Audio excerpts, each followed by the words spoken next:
बीदर वाले अगर मुझे जिताए तो यह ऑल ओवर वर्ल्ड में इतिहास हो जाएगा।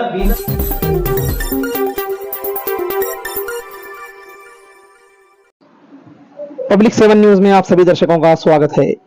जिला बीदर से आजाद उम्मीदवार के तौर पर लोकसभा चुनाव में खड़े होंगे अब दिलीप काड़वाद।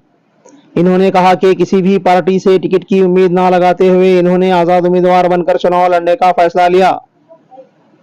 दिलीप काड़वाद ने कहा कि बीदर 75 साल से बैकवर्ड है, जहां लीडरों ने कोई बदलाव नहीं लाया, लेकिन इन्होंने कहा कि अगर ये एमपी बनते हैं, अगर लोग एक मौका इन्हें देते हैं तो वो बीदर का इतिहास बदल देंगे और यहां एक नई तरक्की व खुशहाली लोगों के बीच लाएंगे। मौजूदा बीदर की खराब स्थिति पर दिलीप काड़वाद ने काफी कुछ सुनाया और कहा कि मौजूदा नुमाइंदगी का जिला बीदर पर कोई ध्यान नहीं, ना तो इससे पहले रहे सांसदों ने कुछ किया। इस बार वो अगर लोकसभा चुनाव में जीतेंगे तो बीदर का एक नया इतिहास बनाएंगे जिसमें सिर्फ डेवलपमेंट होगा। कभी ग्रीन सिटी कहलाने वाला बीदर अब कचरे के अंबारों से भरा है और यहाँ की सड़कें मरम्मत को तरस रही है। दिलीप काड़वाद ने कहा कि वो सांसद बनेंगे तो बीदर को फिर से साफ सुथरा बना देंगे। बीदर में चल रही काफी कुछ समस्याओं पर इन्होंने बात की और कहा कि वो बीदर में एक नया डेवलपमेंट लाएंगे। इन्होंने जनता से अपील की कि इन्हें एक मौका दे। क्या कुछ लोकसभा चुनाव को लेकर दिलीप काड़वाद ने कहा, सुनिए इन्हीं की जुबानी।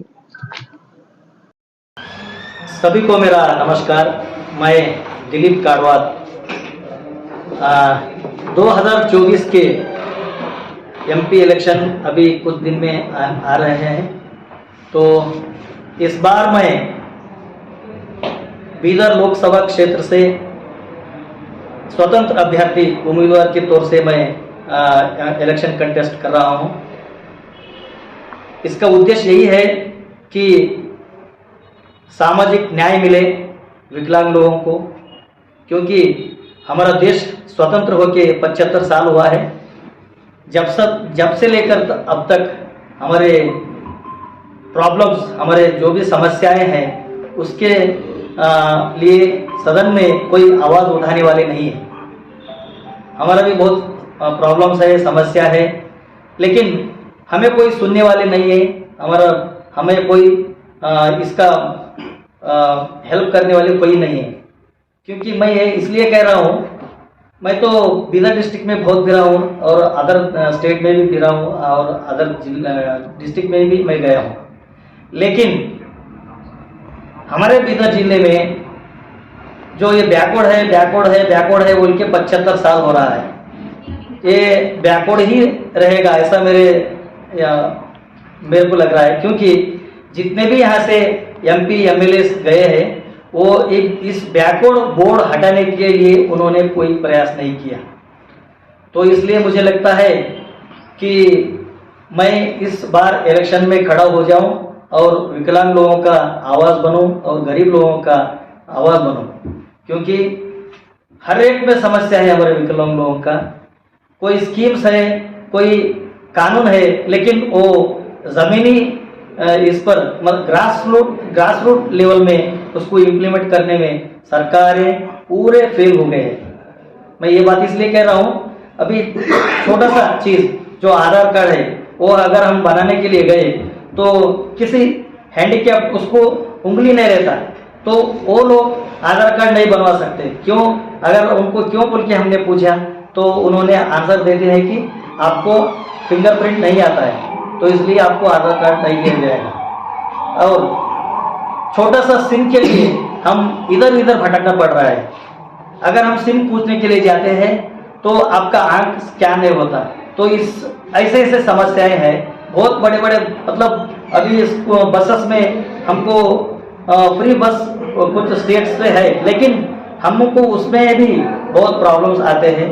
तो ऐसा प्रॉब्लम ये सॉल्व होना है तो हमारे सदन में, पार्लियामेंट में हमारा प्रतिनिधि कोई रहना, तो अगर वो रहता तो हमारे लिए आवाज़ उठाने के लिए बहुत अच्छा रहता और ये सारे समस्याएं जड़ से निकल जाएगा। और कहते हैं ना, विकसित भारत।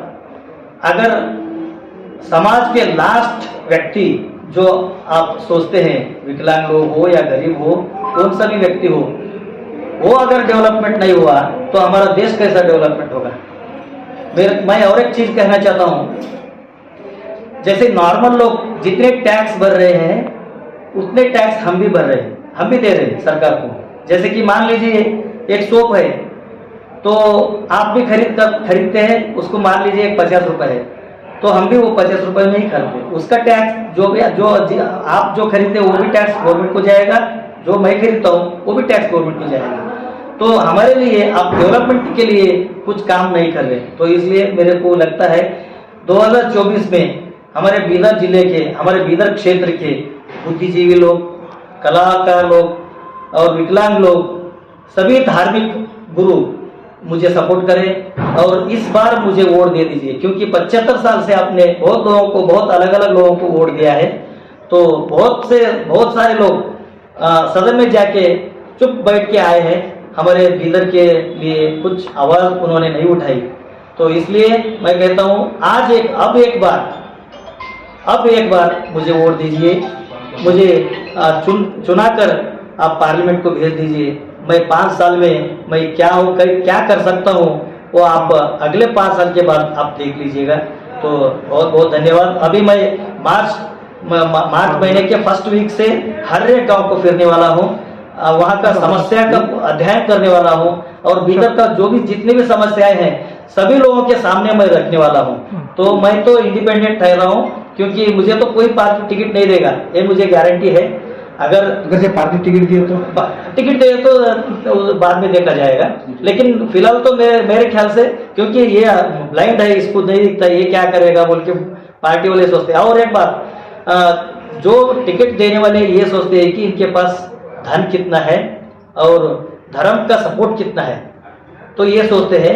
आजकल का पूरा ये इलेक्शन सिस्टम ही वैसा भ्रष्टाचार, राजकीय भ्रष्टाचार हो गया, पूरा ऐसा हो गया है। तो लोगों को खरीदा जाता है, वोट को खरीदा जाता है और उन लोगों को क्या है, सिर्फ जीतना, कैसे भी करो जीतो, मारो पीटो, पैसा बांटो और धांधली करो, क्या भी करो, जीतना उनका यही है। तो आपको क्या लगता है सर, धर्म का सपोर्ट नहीं मिलेगा आपको? नहीं, मतलब मेरा कहने का मतलब ये है, हमारे बीदर में अगर किसी को टिकट दे रहे हैं, कहीं पे भी बीदर, नॉट ओनली बीदर, कहीं पे भी अगर टिकट देना है कोई पार्टी, तो उसका बैकग्राउंड ऐसा चेक करती है, ये कौन सा धर्म से आता है, इनके धर्म वाले इधर है क्या नहीं, कितने लोग हैं, कितने वोट इनको आ सकता है और पैसे कितना खर्चा कर सकता है, इसके ये रख के उन्होंने टिकट देते हैं। आपको कितने वोट की उम्मीद है? आप क्या जीतेंगे?